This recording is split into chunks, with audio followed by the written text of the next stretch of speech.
the how you work or how we Yeah. work at Gumroad document.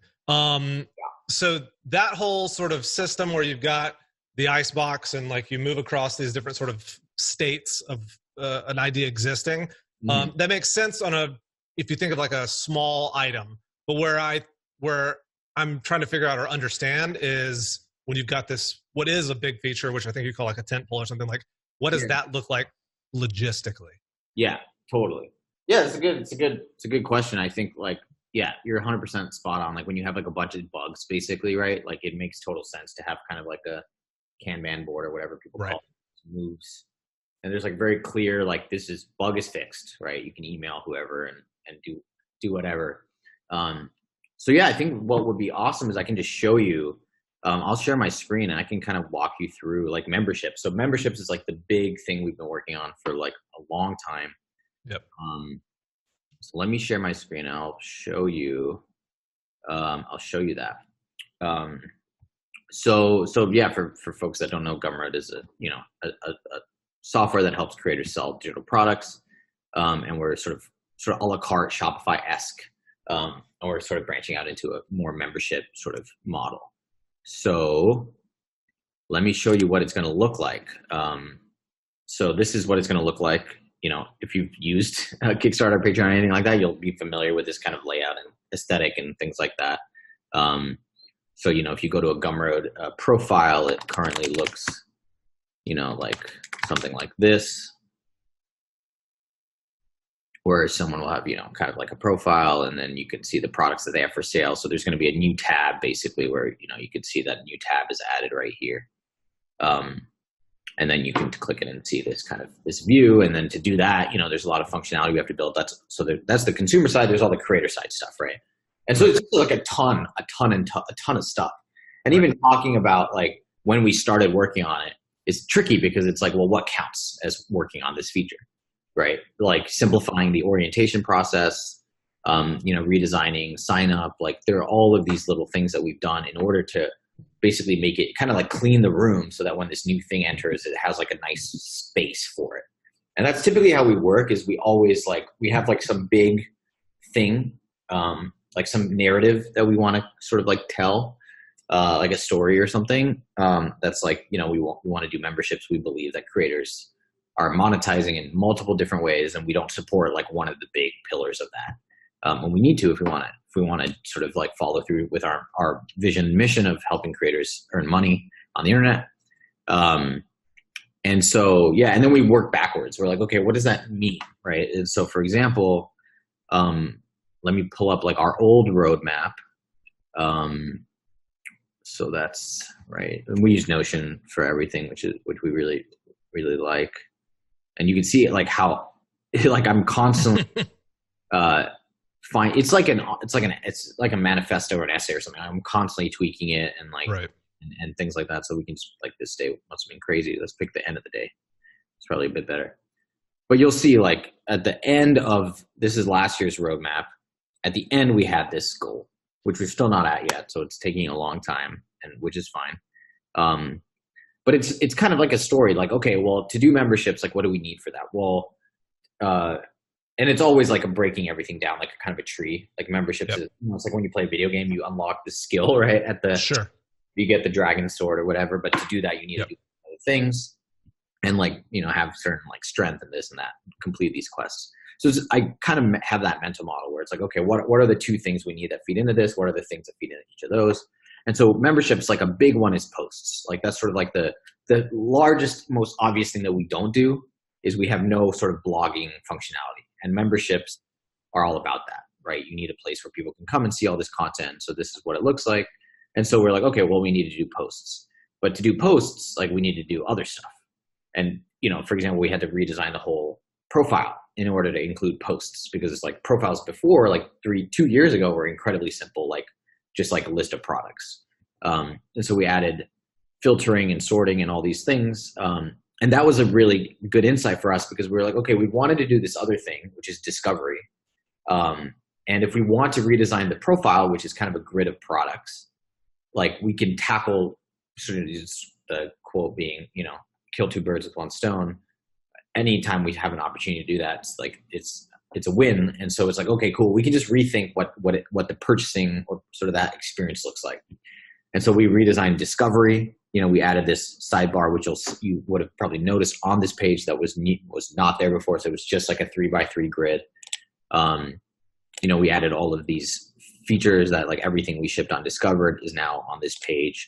And that created the opportunity for us to add this new sort of like space for posts. But even then, like once we have posts, that's not enough, right? You need more. And so we shipped like this new, or this was the design. We ended up going with something different, but we ended up like shipping like a totally new edit flow. And then finally the goal is to do posts, and we're still kind of at this step. And so, for example, just for folks that aren't familiar, like I found this old blog post, probably not even that old, but this is like what the edit page used to look like, which is like very, very, very fundamentally very different from like something like this. And there's like probably 100 things in here that are different. And so it's basically like making a list of all of those things. And I can show you, and then we break it out into a task like this that might look something like this. This initially would go into Notion, like memberships would kind of be a single item in Notion. Because it's far out and we're like, okay, we know it's going to be a bigger thing. And then it's kind of like, okay, we're getting closer. It moves into the scoping column. So I'll show you what this looks like. So we have, scoping, design needed, technical debt, and ready to add to GitHub. So this is kind of the next step, right? Once it's ready, it gets pushed off, and this moves to the to launch category. So you'll be able to see all the things that we've built or are close to having been built, and then like the other stages up to launch. So there's kind of just like there's like two boards, which are nice because it sort of like separates like the product engineering side from like the marketing content side. So memberships, we basically broke it down into all of these like mini steps where we redesign. We think of it design as like a launch. Like we were like, okay, what is the perfect like look and feel for memberships? And then it's like, okay, well, that means all of these different things, right? And memberships was such a big change for us that we were like, we basically have to redesign the whole product around this idea, because Gumroad was all about like you go to Gumroad to sell a product, and that's no longer going to be true. You might go to Gumroad and have no reason to do that. You just want to create a membership. And so we were kind of redesigning everything from scratch, and it's been really fun. But like, for example, this is the edit page. Like I can show you what it looks like now. It looks something like, I have all these demo products, but you can see what it looks like now, which is like very different.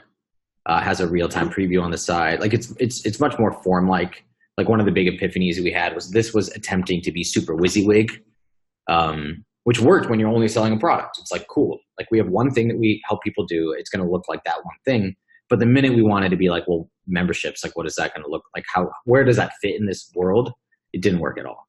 And so we had to kind of go back from first principles and be like, okay, well, the WYSIWYG doesn't make any more sense.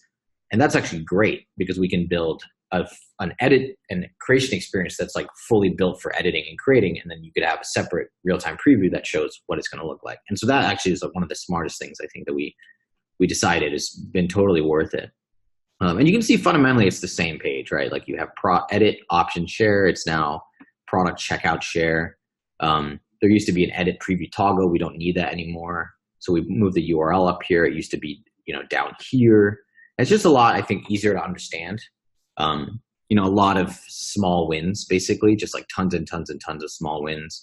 We were able to, because of the lack of WYSIWYG, you can now easily add multiple things and reorder them and delete them. So that was a whole, feature launch by itself. And so it's always about like, okay, what are the shipments that we can pull out of memberships so that when we actually launch memberships as a diff, like a software diff, it's like almost nothing. Right. There's like it's like one line of code that is like, boom, it's done. And then as you mentioned on Twitter, like the launch might be very different. It might be like, hey, we have memberships as this big new thing. It's, it feels like a V2. But it's really all about like just finding like, okay, how can we break everything up into small tasks? And one of the wonders, we were talking slightly before this call about sprints and that sort of thing. And one of the beautiful things about this asynchronous by default model that we have now is that it's just this ongoing flow. Like basically everybody is always blocked. So you just have to work like you know what you're working on for the next couple weeks. And so it's really nice for something like this because if you can break things down, you can like just give enough chunks of people you can give enough tasks out that there's always going to be enough work to be done. And so, for example, with memberships, you can go into our Notion and see, there are all of these things that we need to change in order to better support memberships. Like, for example, a really good example is something we've been working on for a while is I want to simplify the ad flow. So the ad flow currently looks something like this, where you hit new product, you can choose a type of product, like digital, physical, or anything else. You can hit digital, then you can select if it's a pre-order or membership, and then you can finish off, right? And so one of the fundamental things we didn't like about this is because at this point, you don't know you don't even know that we can do memberships. So you might come here and be like, oh, they don't do memberships, never mind. And so what we want to do is make this the default screen and then have physical be a toggle. But we can't do that because we can't have physical be a toggle because there's this other option right here. Right. And so there's like all of these things, and you kind of just have to figure out, there's a joke that I love that it's about like it might be a little bit of a sexist joke. Maybe it's an old joke, but it was a wife asks her husband like fix the car. And then like, as he's doing that, he realized something else is broken. And as he's fixing that, he realized something else is like related to that. And basically like she walks in on him like 3 months later being like, hey, I asked you to fix the car. And he's like, dude, what does it look like I'm doing?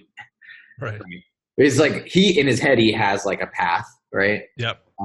And that's what it feels like. So for example, with this anything else thing, you click anything else, you can enter a URL after purchase. Fundamentally, it's kind of the same screen.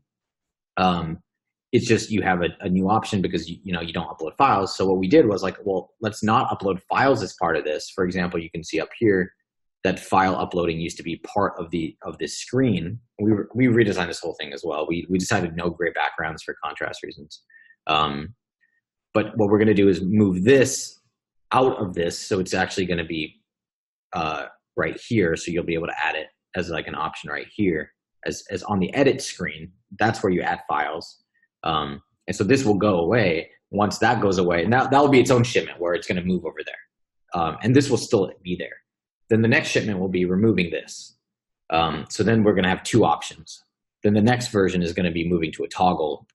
So then we can go straight to this form with a toggle. So already there's like 5 different shipments that have nothing to do with memberships, really. Like there's these like small incremental improvements. And the beauty of it is like all of our users benefit from this every day. Like if we ship I did the math on SQL. I think around 700 people create products every day.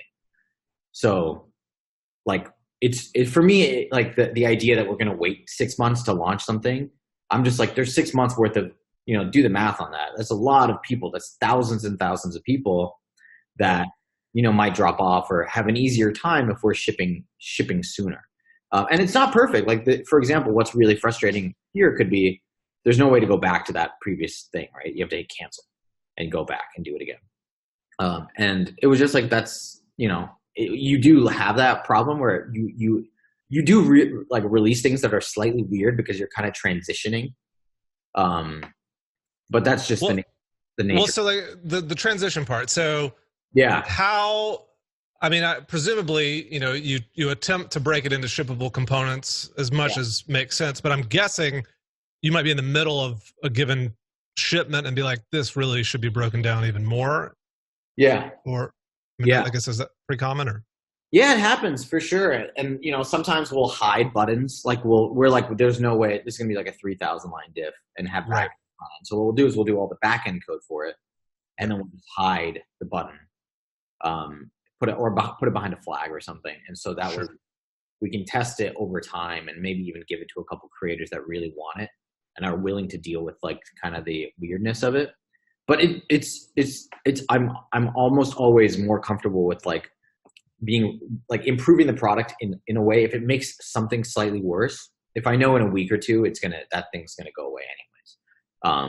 So, for example, like this is this is what we're working on the creator side, but this is basically what I mentioned, right? Which is like moving that anything else option away from add product. That will allow us to do the physical toggle. That's going to make it one step. So once we have this thing one step, then we might be able to kind of be more creative with, we can kind of it's always like you're taking away and adding, and then like 3 years from now we're going to take away to add, and like it's always a back and forth and balancing act. There's so many benefits to this. Like it's a lot cleaner. It can go mobile formatted really easily. It's better, high contrast. I think more people actually are spending more times on their phones. So like the sort of like full width designs that we used to go with, I feel like are like getting less interesting to people. Like it's just so much, people just read vertically now. Like they're so used to scrolling that we're like kind of adapting the way that we think to this model. Like we've centered the nav, so it's all kind of very clean and very sort of efficient. And then there's all this work we got to do, right? Like for example, we have to redesign. Let me see if I can get to like an example membership product I created. Yeah. So you can already create a membership, right? Like this is already possible. It's just like the front end, the consumer side is going to look very, very, very different. So you can create tiers, which are called versions. There's a bug here that I'm working on fixing right now. But you can create a version name. This makes no sense to people. They're like, what the hell is this? So we're redesigning that whole thing to make it look like, one, we're going to call it tiers. If it's a membership, then you're going to have this like much more beautiful, elegant thing. You can add posts directly here. They're going to have descriptions, like all this stuff, but it's always about like, how can we shrink the process? We're making this whole page React. And so, that's a whole big thing that we're trying to do while we're also shipping a lot of these features. And so, yeah, it's a constant thing where we're trying to figure out, okay, what are the right, how atomic can we get? But some of them are so atomic, like, I'll ship a change that's just like, if membership, show tiers here. And like, that's the only change. It's like, like really small stuff. Because it goes a long way. And I think because we have such an active creator base, like, I mean, people notice this stuff and they feel that the movement of it, like we read it, like changed this recently where we have this current box live where you have this preview. And so I can show you what a membership looks like right now, I think. Oh yeah, we don't have real-time update on this, so we're like adding all these real-time updates now. I'm like, it's fine. It's like most people don't use this stuff. But now that we have it, it's, we can add like, okay, make this real time, make this reflect. So currently I think you have to refresh, but it should show up right here. That's like the current membership just looks like that. So it's a total redesign. What does this mean? Like, how are we going to put this whole thing in this? I don't know. But that's like, we'll deal with that when we get there. Sure. But we did, this is what's in staging right now, is this kind of simplified preview. So we're always trying to find like, how we can break things down. Trying to think if there's other stuff I can show you that like. So how does something, this is like a logistical question. So you've got something in the icebox. Yeah. And it's, I guess it gets moved to the ready to add to GitHub. Yeah. Is GitHub where, and maybe you don't do this at all, but I mean, like say, like our engineers will, break a given thing down into a bunch of stories, for, so they just don't forget to build some part of this or whatever. Like, does that exist in GitHub? No. Is that where that? No. It's just up to them on their own to-do list or whatever? Or? Basically the way we think about it is we want all creativity to happen on Notion. It's just way better at like free form thinking and talking and like coming up with stuff. And so by the time it gets into this column, and I'm basically like the only person that can move stuff into this, which is kind of true at every startup that like the CEO kind of gatekeeps. Yeah. So I was just like, let's just make it explicit. Like, let's just have a column that's like, it's sort of like blessed by Sahil kind of thing. So yeah, like everything in here, you'll basically notice is like pretty small and specific. Like, separate this toggle from this thing, filter products. This is like a task where it's like currently when you upload things, they're saved by default. And to move to this new world where everything is, has to be saved specifically, we're going to change that. Oh, and I see you have like the edit page overhaul tag. Like the tag is how you group similar or something within a main feature or whatever it might be. Yeah. So for example, if we go here, you can see there's 8 things right now in here. And some of them are tagged, with memberships as well. Sure. Go back to here and kind of see like, okay, they're all of these things that we need to ship for membership. So there's at least a minimum 1, 2, 3, 4, 5, 6, 10, 15 different features. And then there's these ones, which we've decided like we probably don't need all of these for launch. So they're kind of not, they might be listed above, but they might not be like subscribers dashboards, separate sign up fee, things like that. Okay. So back to the GitHub, ready for GitHub column. Yeah. And so say that there's an item tagged edit page overhaul, but is that card or item or whatever still theoretically, like, is that something that gets pushed to production but once it's done, or does it need to wait until all the other edit page overhaul items are done? Push to production. Okay. Yeah. Push to production. So basically the flow is you have an Icebox task that gets, after discussion and debate and all these things, it gets moved to ready to add to GitHub. Ready to add to GitHub is, and this is, by the way, like purely asynchronous, right? So like at some point I move stuff over. I try to always have like 8 to 15 things in this column. And people just do it. Like they don't even ask me like, hey, can I work on this? They're just like, anything in here is 100% fair game. And do they need to like essentially claim it, like to like throw their name on it if they're going to do it? Yeah. So the way it works, there's kind of 2 steps. There's a suggested assignee. So sometimes I will assign somebody that's a suggested assignee. That's like 99% chance this person's going to do it because they're the ones who did everything else related to this thing. Right. But it is a suggestion. And then when they, and this is clunky, I wish there was a better way. When Notion has an API, we'll figure this out. But basically they copy paste the Notion card into GitHub. So it's no it's still a Notion technically, right? Because it's copy pasted to GitHub. And then they move it from the Icebox to launch. Okay. And when they move it to launch, this is now my domain where I'm like, okay, I'm the one responsible for communicating all of this stuff. But effectively, like they can basically go to production with that. Like there's code review and everything like that. Sure. But basically, we've already figured out that this shipment is not going to break anything. Like it's going to be better without making anything much worse. So for example, like this new welcome greeter, I moved to GitHub. So it's now in here. It's not ready yet, which is why it's in the new no status column, but you'll see like there's a screenshot of it, of what it looks like. But this is not what's live currently. What's live currently is just a redesign of our existing form, which is just community and country. So I've redesigned it. And typically I always start with the design first.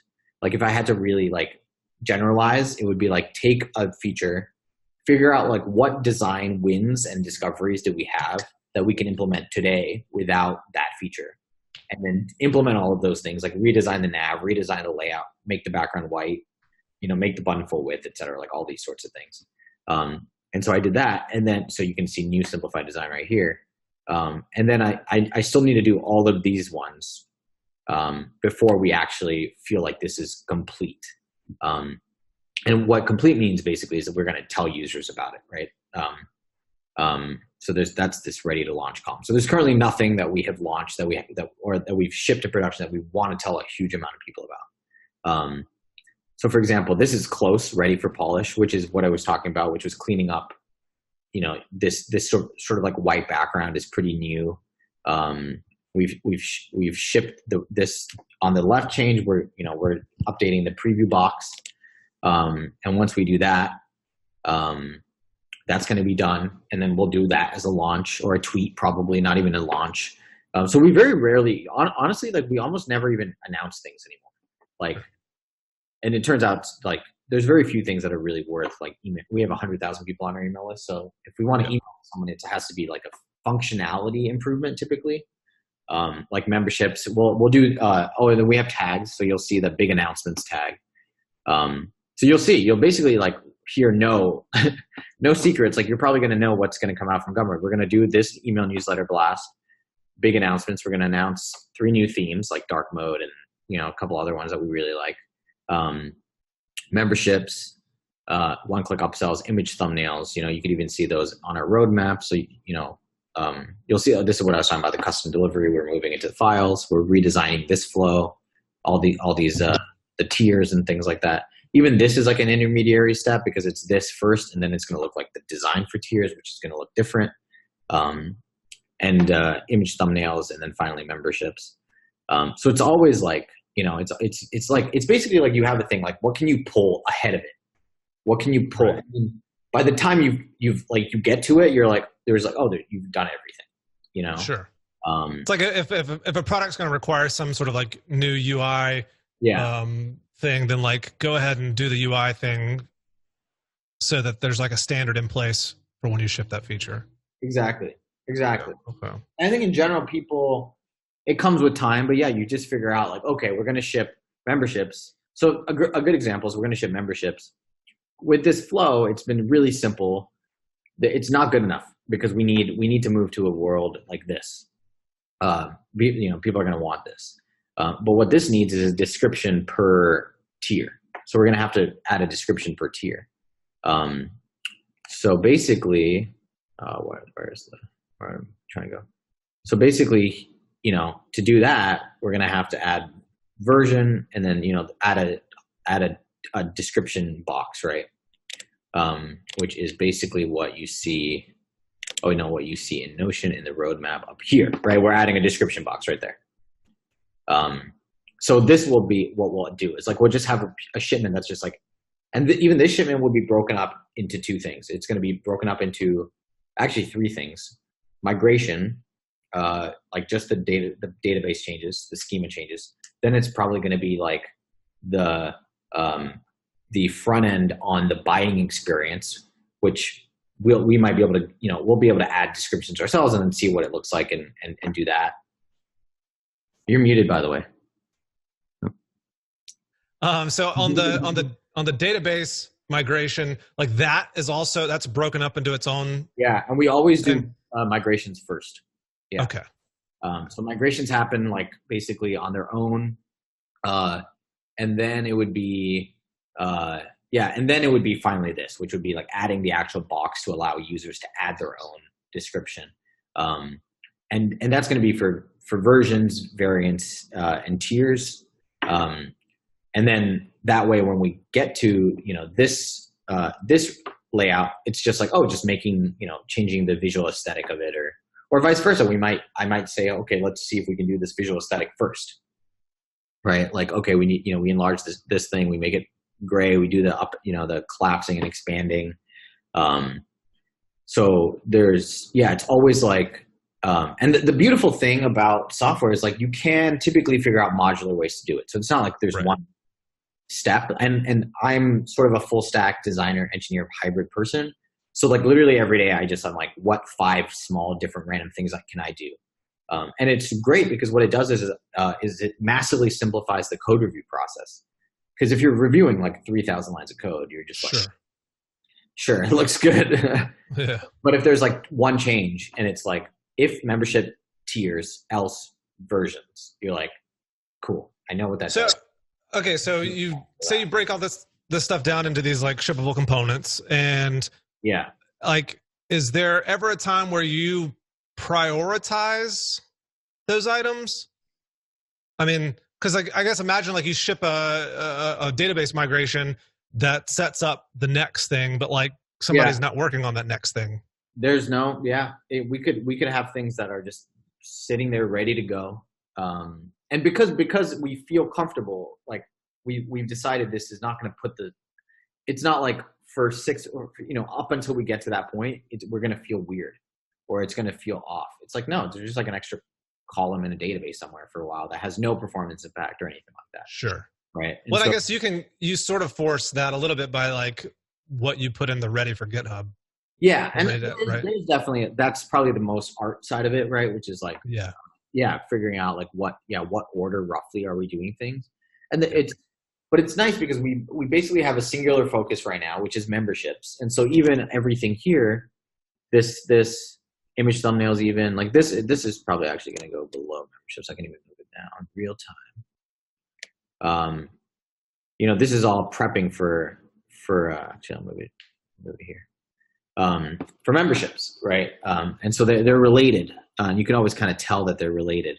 I'm trying to think if there's an example of like a situation where it's like you don't want to. It feels weird to like ship half, but there have been a couple times. So a good example was when we were getting rid of that toggle that we had, this toggle right here. So there was a time where like we can't get rid of the toggle because the toggle has so much functionality behind it. You can do the WYSIWYG preview. You can change a few settings. So for a time, we basically moved those settings. We had to move all those settings over to this new tab called Checkout, which didn't exist. And actually, Options had some of this stuff in it actually. So it's a little bit different. But so there was a period where we basically had a tab that had like 2 things in it because we just needed it to get rid of preview, right? So that does happen where you'll find like, oh crap, like new users are just going to see purchase flow or options or whatever and click it, and there's like 1 or 2 things, and there's no real-time preview yet. Or no, actually, what we did was we did a really simple real-time preview. Which is kind of why it looks like this, is because we couldn't redesign everything yet. So I basically put this box and it kind of floats into the bottom right. So it's like it didn't have to worry about design at all. So you could maintain the WYSIWYG-ness of what we had as we were working on this new version. And then once we had this new version, we made it unfixed and put it like right here. And that's kind of weird because you have this thing that feels like it should float and move around, but it doesn't. So that's why we're moving then finally to this. Whew. Yeah, it's going to be great. But it literally, like, we probably got rid of that edit preview toggle. It could have been honestly like a year ago. Okay. Like it's hugely.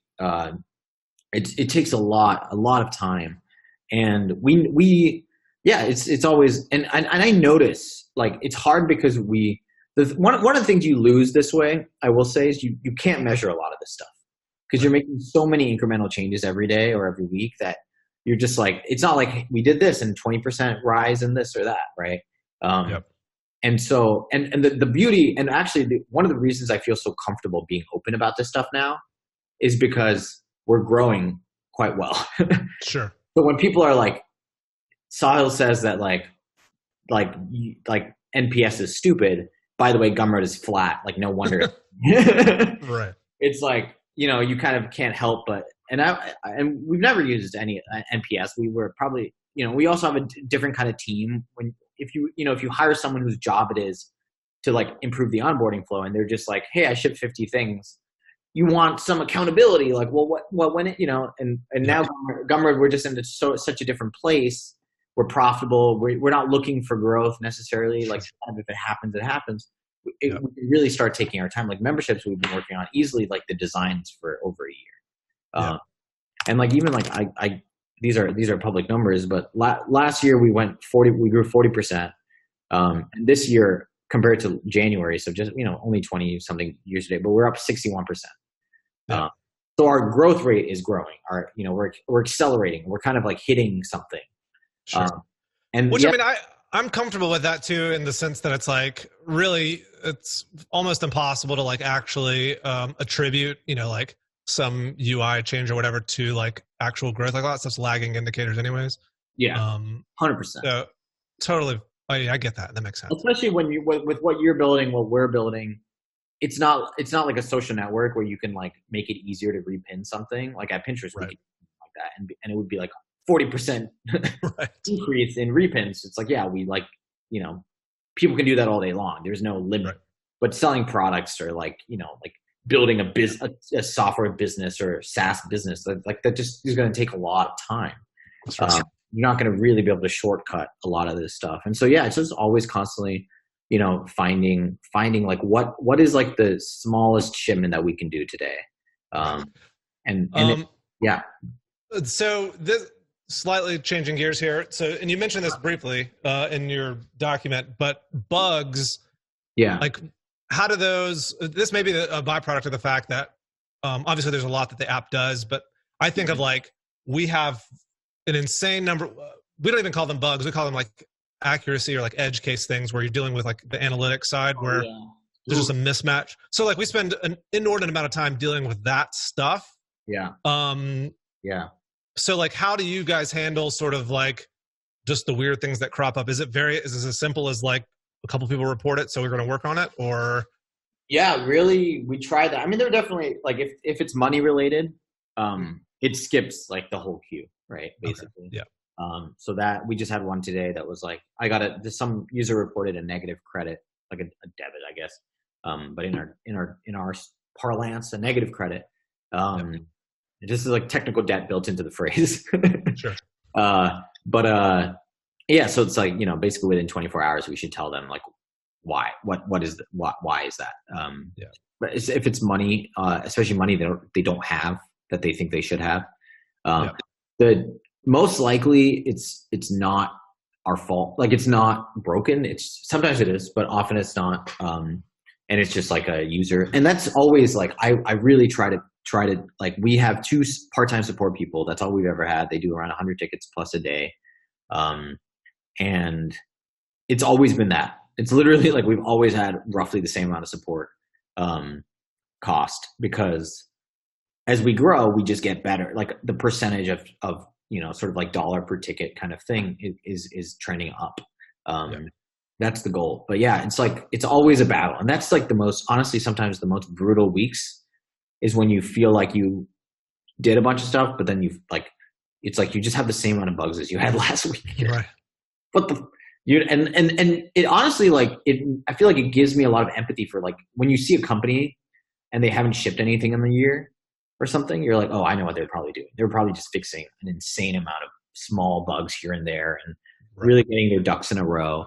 And then, the nice thing about the way Gumroad works is sometimes if for whatever reason, like a lot of the team is doing that stuff, I can always at least go in and ship like 3 or 4 tiny things. Yep. So there's always some amount of movement.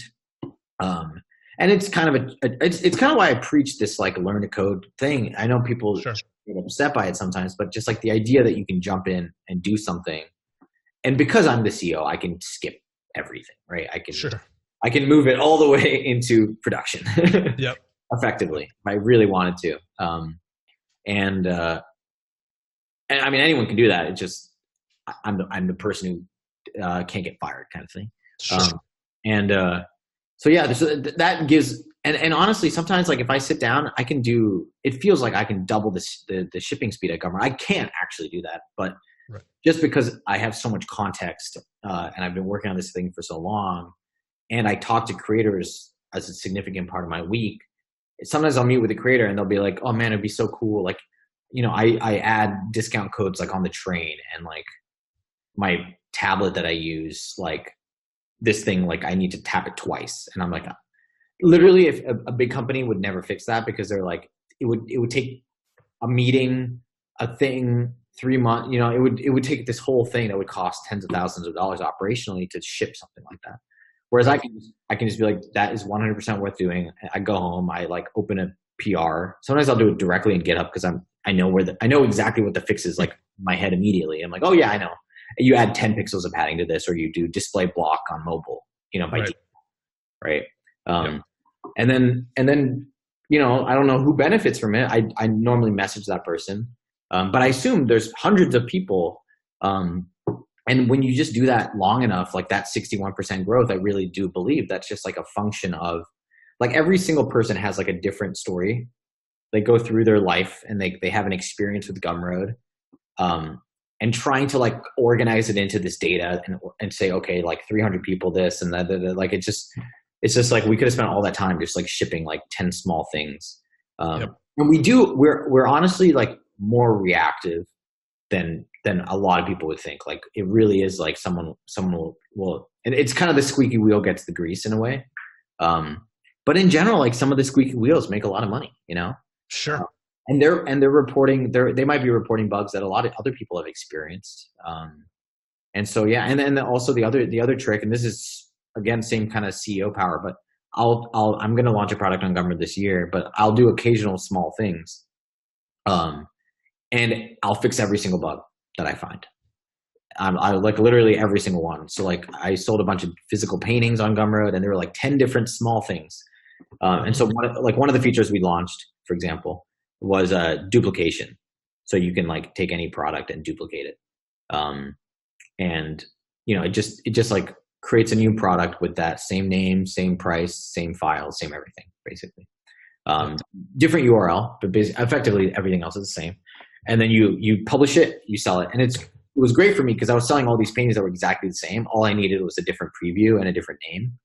And I'd forget, like, oh crap, like what was, and I'm kind of pedantic sometimes. So I'm like, how did I format the dimensions of the in the little description? Like I wanted every description to feel the same and stuff like that. The cat's coming. No, Patty, no.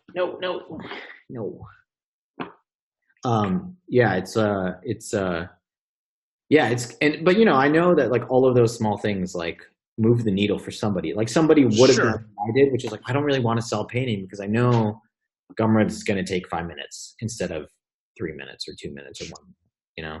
Yep.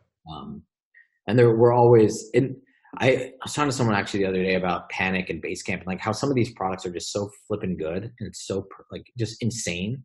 Yep. And I think a lot of it is just like it's just an insane amount of time. Like it's just they've been doing it for decades. Exactly. Yeah. These literally. It just takes, you know. Sometimes you're like, it took 8 years to build Gumroad. Like, how's that possible?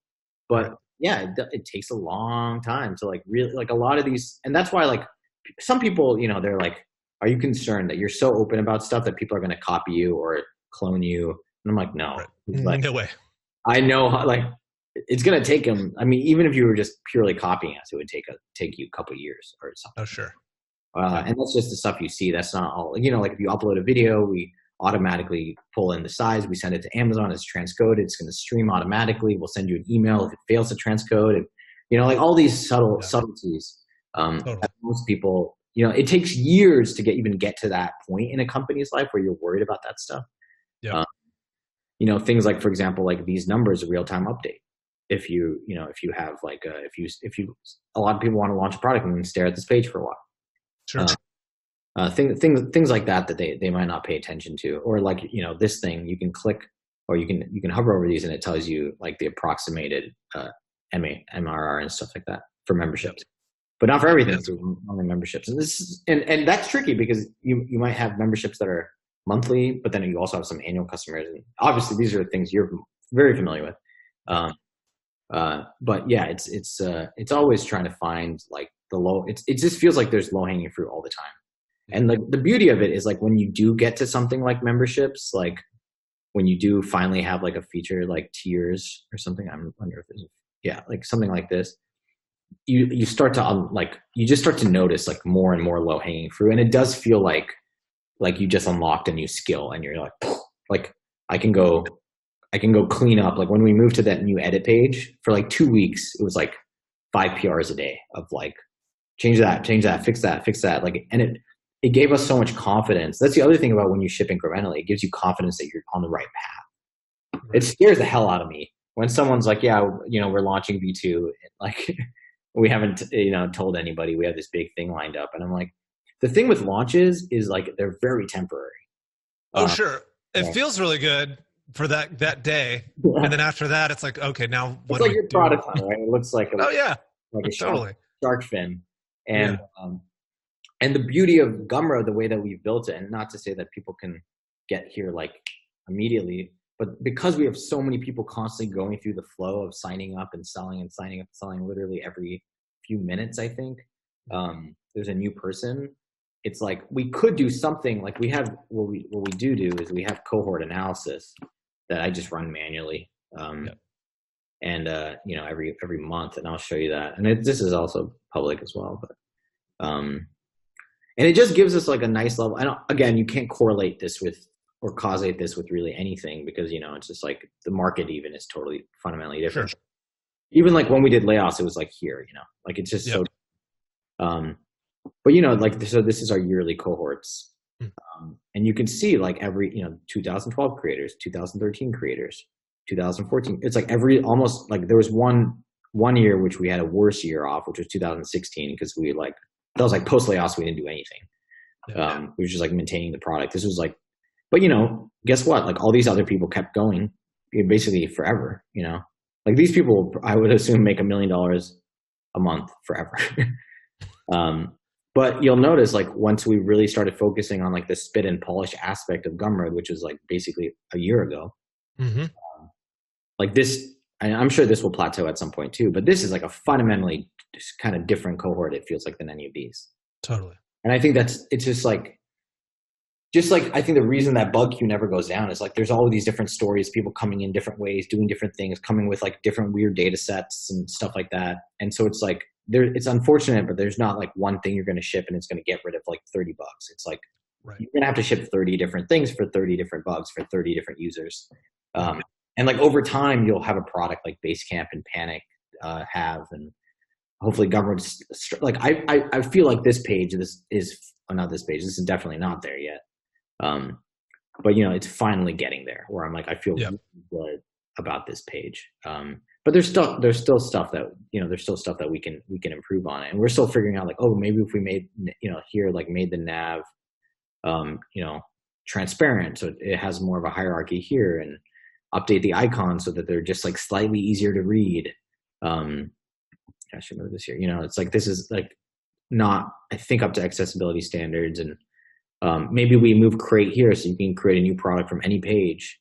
And it's impossible to really measure. And it's like 5 additional people take advantage of it, Right. But even like, I remember like Adam from Tailwind and all the other amazing things that he's done for factoring UI. Like he DM'd me, and he was like, all I want, like I send people offer codes all the time and I have to come up with names for them. Yeah. So like just fill in, like just fill in. I don't care what they are. And so that's what I did. I literally in the JS, there's like one line that just, generates a, whatever alphanumeric string and puts it in, and also auto selects it. So you can just hit copy and then you can hit save and then you're good to go. Yep. And I assume like thousands of times that has saved people 30 seconds, 10 seconds, totally. And over time, like, and when Gumroad, I feel like we're definitely at scale kind of now where we're seeing and feeling that, where I just see like the type of things people are doing and the velocity and the amount of people that like these changes like feel meaningful, and just small things like we added uses and like, and they're like we want to change the switch thing so you can actually click the $sign and and change it to a percentage and all sorts of stuff. So it's like if I don't know where it is, somewhere in our abstract or something. There's so much that we want to do. But it finally feels, and I'm sure it only finally feels like this because this is what we're currently working on. Yeah. So, it's like in 2 years, this page is going to feel super out of date. Sure. And something else is going to feel really, really new. Like we're going to add thumbnails. And thumbnails are going to be awesome because then we can add, we can redesign this screen to have thumbnails on them, which are going to be really easy to comprehend. And another discovery I made recently is Flexbox, because we were so that we didn't use Flexbox for anything. But now we have Flexbox. It's fucking awesome. Yeah. So I'm going through and like, so this is, I just remembered because this is a table currently to get these all nicely to align. But now that we, with Flexbox, like we're winning, like even stuff like, here you can click and change this and it just does this beautiful thing, whereas before it was like a fixed thing. Yeah. And it's literally like 2 lines of code to do that. Right. It just, you just make this max and then this just kind of will automatically constrain to the size of its content. And then it's like, once I discovered that, I literally went through like the whole product and I was like, where else does this happen? And the funny thing is like, literally we got an email about this like a week before that was like, I change it to, CAD and I can't see the full thing because it gets cut off a little bit. And so it's like, that person might have been like, would have been, I don't know. In theory, this person could have been a big seller on Gumroad, but like that thing just threw them off. And they were like, I don't know, this thing might be too buggy for me, you know? And the example I always use is like I was talking to my wife about this. Like she was talking about an app that she'd heard on a podcast for all the time. And she's like, you know, it's genius. Like they're going to make so much money off that ad. And I'm like, well, you haven't bought the product. And she's like, yeah, I know, but I will. And I'm like, okay, do it now. And she's like, I'll do it later. And I'm like, exactly. Like people are living their life. They're on their thing. And for you to really capture them, you have to be so smooth, like so good. You know, like any little thing, like imagine how many times you signed up for something and then you like run it, you know, like I'm trying to get into an account right now. I won't say the startup name because I do like them, but I reset my password and then I got distracted and then I came back and the reset password link was expired because it's 2-hour expiry. And I'm like, literally, I was like, I guess I'm doing this at some later date. Like, right. And it's like those little things like add up over time, you know, especially Gumroad, we're 8 years old. Like how many of these, like there might be, I don't know, however many people that are now have added a product instead of not added a product or filled something out when they didn't fill it out. They still might not sell something for years. Sure. It's just, I really do believe in that compounding thing. And you go back to our cohorts and like, you know, it's just like some of these things, like it takes so long. Like if we just, even our current growth, you kind of see this, it looks kind of nice, but so much of it comes from the past, you know? So it's like literally you couldn't compete with Gumroad on volume just purely on the basis that literally half of our volume is from people from 2011 up to 2017, basically. Right. Like that is like I'm at 5+ years of users, you know? Yep. So it just, I think that's the biggest shift I've had is patience really, is just really being like, okay, let's operate on a 5-year scale or 10-year scale. Like memberships, dude, if we were in venture funded mode and someone told me you're going to spend 6 months designing memberships, I would have been like, no, we're shipping this thing in a week, in a month. Right. We're shipping this thing in a month. And guess what? When you do that, it doesn't work often. You know, you get your little launch spike, you get your PR, and then it doesn't work because people, you know, it doesn't do enough. Shopify, I think, is a brilliant example of this. Like even 10 years into Shopify, I feel like people were like, oh, it's a nice business. Right. And now it's like literally everybody uses it. It's like, it doesn't really even have competition. It's so I couldn't even tell you why. I don't know. I'm not intimately familiar with using the product, but like it just becomes such a default. And I assume it's just that kind of mentality of just like, they've just keep going. Solved all of these things, you know? And it just starts to panic. Basecamp, MailChimp, it's a long time. And someone who runs a company that focuses on creators, she told me a really good thing, which is, and she's kind of more anti-VC probably than even I am. And I'm not super anti-VC, but she's like, not a fan. And she said, like, you're building stuff for creators. Like creators, like just think about their own careers. They're going to take 20 years to mature into like their peak, right? Like the average musician might peak at like 38 or something like that. Right. They might start using your product when they're 18. So like you think Gumroad's big now, like just wait. Like literally if you just kept doing what you're doing and spitting and polishing and like responding to the market, like anyone who's 18 and has a Gumroad account now, like they're still going to be using this stuff or needing this stuff. Like it's not going away, you know? Yep. Well, I think the reality is like you can almost just like you just keep iterating. It doesn't have anything even be anything massive, but the fact is like the natural cycle of certainly the like tech startup world is most things end up shutting down or getting acquired and shut down. 100%. You'll just outlast them by sitting there, you know? Yeah, and it leads to subpar products because like why spend 6 months if it's it's going to exist for 3 years and then get bought and shut down. Right. Whereas Gumroad now, and I tell the world and the company and the team and everybody like Gumroad will be open source at some point. Right.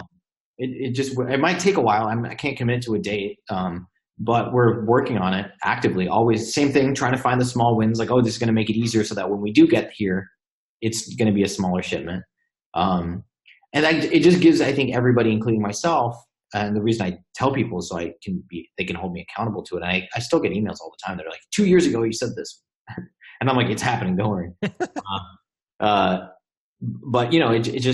I need that, because I'm not going to be able to put in the time and effort into these small, tiny details if I'm like, oh, 2 years from now, it's not going to mean anything anyways. Right. Right. Whereas if I know, like, no, this is going to be an open source project, and my full belief is for this to be kind of like WordPress scale, but focused on e-commerce, not blogging and content management. And we already have Gumroad.org and blah, blah, blah, all that stuff. That's kind of like the master plan, kind of thing.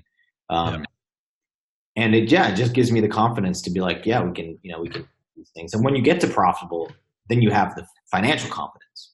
You have the confidence where you can just say, yeah, I might take memberships. I'm totally okay delaying memberships, but currently our date is July. Our original date was November of last year. So it's, already delayed a ton. Whereas at Gumroad, what we would have done in the past was like, we're not going to ship it by November, but we will ship it before the end of the year, because we're all going to work insane hours to go do that. And no, I'm not forcing anybody to do. I never did, right?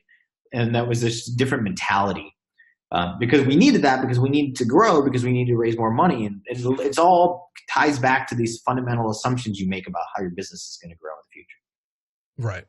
So once you get off of that, and you notice like the best products everyone names, there are exceptions, obviously, but a lot of the best products people name are the ones that like they've never really struggled to be, they've always been long-term thinking. Even the VC ones, they're the ones that have killed it at such a level that they, like Slack, like they raise money and they never spend it, because they're literally, like Stripe is another one where they're just like literally growing so fast they can't not be profitable, Right.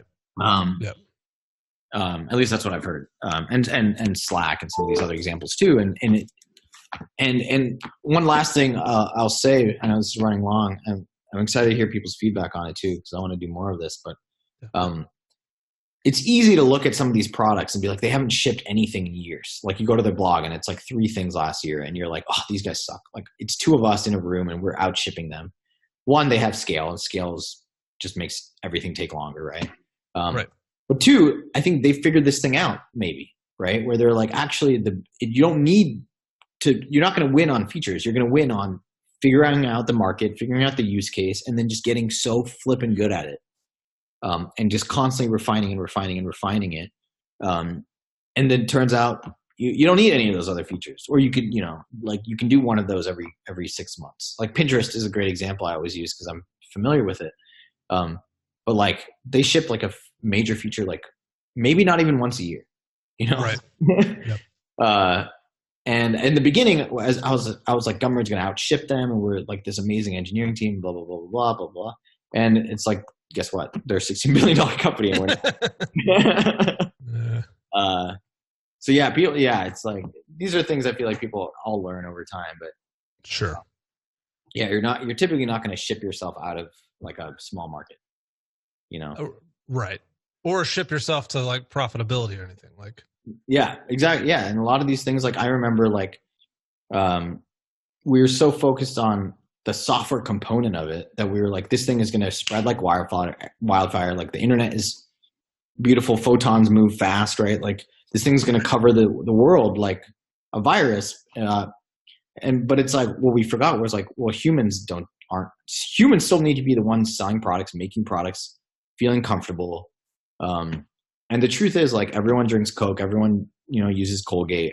Some people use Tom. Some people don't drink Coke, right? Obviously. But, it takes a lot of time to sort of upend the trend. And so, I think patience and like, just like really core focus, and always validate your assumptions and make sure you are growing. And like, for example, if these numbers are flat, maybe we'd be doing something else, but we're like, no, this is working. We grew 15% year over year, then 25% year over year, 40% last year, and now we're already up 60%. Like something we're doing is correct. And if that's true, then we don't need to obsess. Like this is literally what you saw is basically all that I look at, Right. Like there's not like some secret dashboard where there's all of these A/B tests and, or whatever. Like it really is this simple. And it's because, you know, we have the confidence now on multiple vectors to feel like, no, we're kind of focused. And sure, it would be nice to know we redesigned the ad flow and like conversion, you know, 18% more people were adding products, but like, it's like, whatever, it doesn't matter. Well, like, you kind of keep doing what you're doing until it either stops working or until you even just like notice like, okay, we were like, if something like is trending down, even if it's still good, but it's just like down. Well, it's like, okay, we should look into that. But like this like hyper obsession over things. Yeah. Honestly, startups, that's what they do. Like the good ones that raise a bunch of money and do all the good things you're supposed to do, like have all the dashboards and use Optimizely and all that stuff. Like, it's funny because we did that, and what turned out what we do is we'd really focus on like edit, for example. We'd optimize all the metrics, and then we'd basically hit a peak and kind of plateau and be like, okay, what's the new metric that we want to focus on? So it's kind of, you're like, people already do that. It's just they might have a little bit more awareness of the value of what they were doing. But to be honest, like if you're a user of Slack or GitHub or Gumroad, you can probably tell, like almost predict what they're going to ship next because you're so intimately familiar with like what's broken, what's not working. You know, like Twitter is a great example. Like you see it all the time. Like I can probably predict like at some point in the next 2 years, Twitter will have like search within DMs, right? Like, and you don't need like a bunch of people to tell you that. It doesn't mean it's any easier to build, or faster to build. But you know, you build that intuition working on a product, using a product, and certainly at Gumroad, like it's the number one thing I could do is just like some creator will email me being like, "Could you fix these 8 things?" And I'm like, "Sure." Yeah. Done. Yeah. It's not even worth like, I agree with all of them. Like they're all great. Like, you know, one will be like, hey, this was translated wrong in Russian or something, you know, like things like that. And it's like, instead of even having the whole cycle of figuring it out, and like, we don't have meetings at Gumroad or anything like that. It just makes it so much easier to just like, yeah, let's fix it. Like we know it's a good idea. It would take longer to debate than to fix, you know? Yep. So like, yeah, just do that. Honestly, it's the way to go. Yeah. Anyways, that was fun. All right, yeah, man, and thanks for showing me how the sausage is made. Yeah, that's helpful. I'm really close. Like a lot of times, I just get stuck on the logistical stuff. Like I get the theory behind it, and it makes sense, but it's like, well, how do we like organize this? So that was helpful to see how you did.